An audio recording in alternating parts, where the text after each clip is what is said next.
আমরা দেখেছি এই টাঙ্গাইলের উন্নয়নের অনেক গল্প দেওয়া হয়েছে, কিন্তু আবার এই টাঙ্গাইলের ঐতিহ্যবাহী হল, এই যে ভাসানী হল, যেই হলকে কেন্দ্র করে হয়তো আমার এই মজলুম ভাসানীর নাম বাংলাদেশের কোনায় কোনায় ছড়িয়ে পড়তে পারত, সেই হলকে মাদকাসক্তদের একটা আস্তানা বানানো হয়েছে। এভাবেই শুধুমাত্র একজন ব্যক্তির ব্যক্তি পূজা করে ইতিহাসের অন্যান্য সকল গুরুত্বপূর্ণ অংশকে বিলুপ্ত করার সকল অপচেষ্টা চালানো হয়েছে। এই টাঙ্গাইলের একপাশে যমুনা, আমরা দেখেছি বিগত বছরগুলোতে বাংলাদেশের নির্দিষ্ট কিছু জেলা এবং অঞ্চলে হাজার হাজার কোটি টাকার বরাদ্দ দিয়েছে, কিন্তু এই যমুনা পাড়ের টাঙ্গাইলের মানুষের জন্য হাজার কোটি টাকার কোনো বরাদ্দ আসেনি। বরং যেটুকু এসেছে সেটুকুর অর্ধেকের বেশিও তাদের নেতা কর্মীরা লুটপাট করে খেয়েছে। আমরা আগামীর বাংলাদেশে স্পষ্ট করে একটা জিনিস বলতে চাই, আমরা প্রশাসনকে, আইন শৃঙ্খলা রক্ষাকারী বাহিনীকে একটা জিনিস স্পষ্ট করে বলতে চাই, আমরা 24 পরবর্তী বাংলাদেশে এই বাংলাদেশের প্রশাসনকে, পুলিশকে, অন্যান্য বাহিনীকে বাংলাদেশের জন্য দেখতে চাই, বাংলাদেশের মানুষের জন্য দেখতে চাই। আমরা কোন দল, ব্যক্তি, গোষ্ঠীর জন্য আর প্রশাসনকে ব্যবহার হতে দেখতে চাই না। আমরা স্পষ্ট করে আরেকটা কথা বলি, আগামীর বাংলাদেশে আমরা মিডিয়াকেও কোন ব্যক্তি, গোষ্ঠী, দলের দালাল হিসাবে দেখতে চাই না। এই মিডিয়া যেন কোন ব্যক্তি বা দলের এজেন্ডা বাস্তবায়ন করার জন্য কাজে না লাগে। এই মিডিয়া যেন প্রপাগান্ডা বাস্তবায়ন সেলের অংশ হিসেবে কাজ না করে। 24-এর পূর্ববর্তী সময়ে কয়েকটি মিডিয়া অন্ধভাবে দলের দালালি করেছে। তাদের সংবাদ কর্মীরা আজকে তারা যে সেই চ্যানেলে কাজ করে সেটা বলতেও লজ্জা পায়।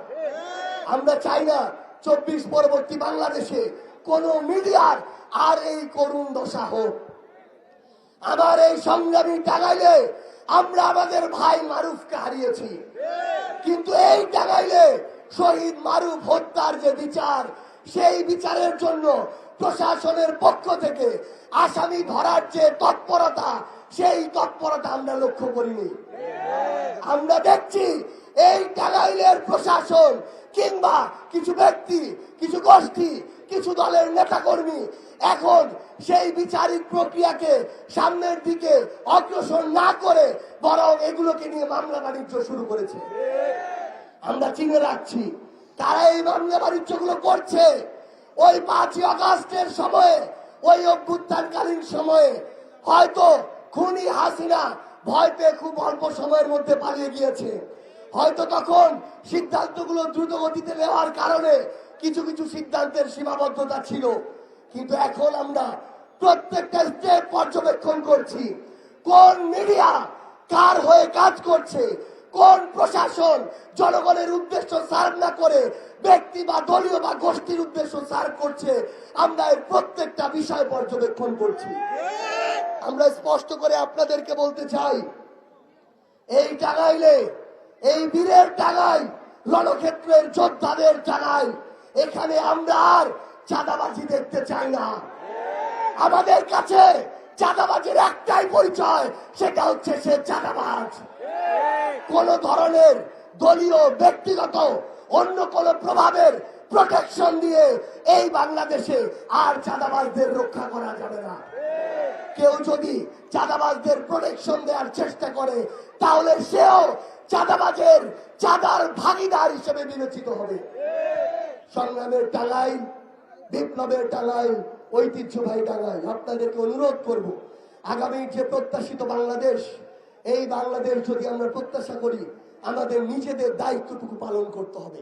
খারাপকে খারাপ বলার সাহস থাকতে হবে, ভালোকে ভালো বলার মতো গার্ডস থাকতে হবে। আমরা যদি এটা করতে পারি তাহলে আর কোন চোর, বাটপার, যারা সিন্ডিকেট চালায়, মাদকের ব্যবসা করে, দুর্নীতি করে, চাঁদাবাজি করে, তারা আর আপনাদের, আমাদের মাথার উপরে উঠে আসতে পারবে না। তাদেরকে মাথা থেকে মাটিতে ছুঁড়ে ফেলতে হবে।